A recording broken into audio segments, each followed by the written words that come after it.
माजी पंतप्रधान डॉक्टर मनमोहन सिंग यांचं निधन झालंय। वयाच्या 92व्या वर्षी त्यांनी अखेरचा श्वास घेतला।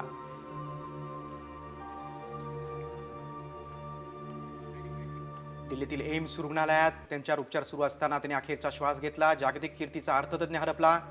दिग्गज नेत्यांकडून त्यांना आता श्रद्धांजली वाहण्यात आली। स्वातंत्र्यापूर्वी 90च्या मध्यातून देशाला डबघाईतून बाहेर काढणारे डॉक्टर मनमोहन सिंग होते।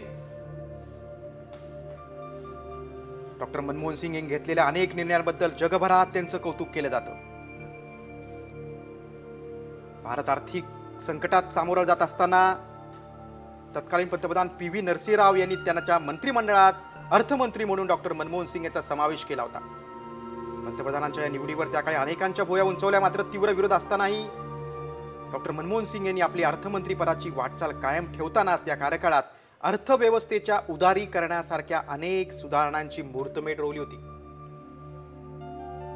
देशाचे अर्थमंत्री म्हणून त्यांचा कार्यकाळ हा देशाच्या अर्थव्यवस्थेला निश्चितच कलाटणी देणारा होता, हे आवर्जून नमूद केलं पाहिजे। आपण अधिक माहिती घेऊया। आमचे प्रतिनिधी, दिल्लीचे प्रतिनिधी प्रमोद जगताप आपल्यासोबत जोडले गेलेले आहेत। प्रमोद, मनमोहन सिंग यांनी घेतलेल्या अनेक निर्णयांबद्दल जगभरात कौतुक केलं जायचं, मात्र तरी अनेक निर्णयांबाबत त्यांच्यावर टीकाही होती।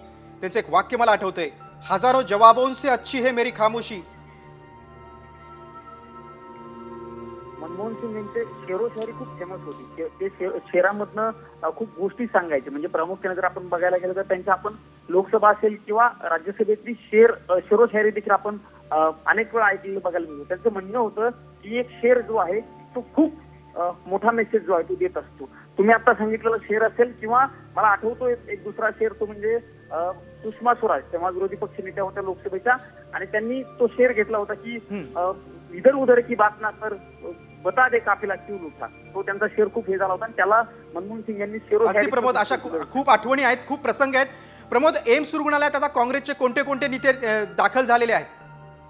आता दिल्लीतील काँग्रेसचे महत्वाचे जे नेते आहेत ते बरेच नेते एम्स रुग्णालयामध्ये दाखल झालेले आहेत। प्रामुख्याने जर आपण सांगायचं झालं तर मनमोहन सिंग यांच्या घरामधील नेते जे आहेत ते त्या ठिकाणी आहेतच, मात्र प्रियंका गांधी असतील, सोनिया गांधी असतील यांच्यासह दिल्ली काँग्रेसचे अध्यक्ष देखील त्या ठिकाणी पोहोचलेले आहेत आणि अनेक खासदार जे दिल्लीमध्ये होते ते देखील एम्स रुग्णालयामध्ये पोहोचले आहेत। संदीप पाठक जे ते देखील दिल्ली एम्स रुग्णालयात पोहोचलेले आहेत। शीला दीक्षित यांचे चिरंजीव संदीप दीक्षित ते देखील एम्स रुग्णालयामध्ये पोहोचले आणि इतर काँग्रेसचे महत्वाचे नेते जे आहेत ते दिल्लीकडे येत आहेत।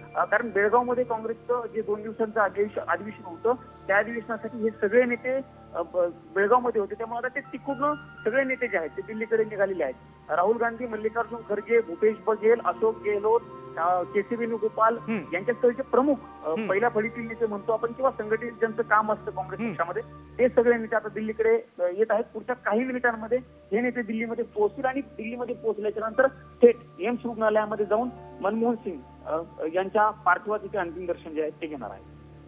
प्रमोद, काँग्रेसनं आपले बेळगाव मधले किंवा इतर देखील जे सगळे महत्त्वाचे कार्यक्रम होते ते सगळे रद्द केलेले आहेत, याबद्दल काय सांगशील?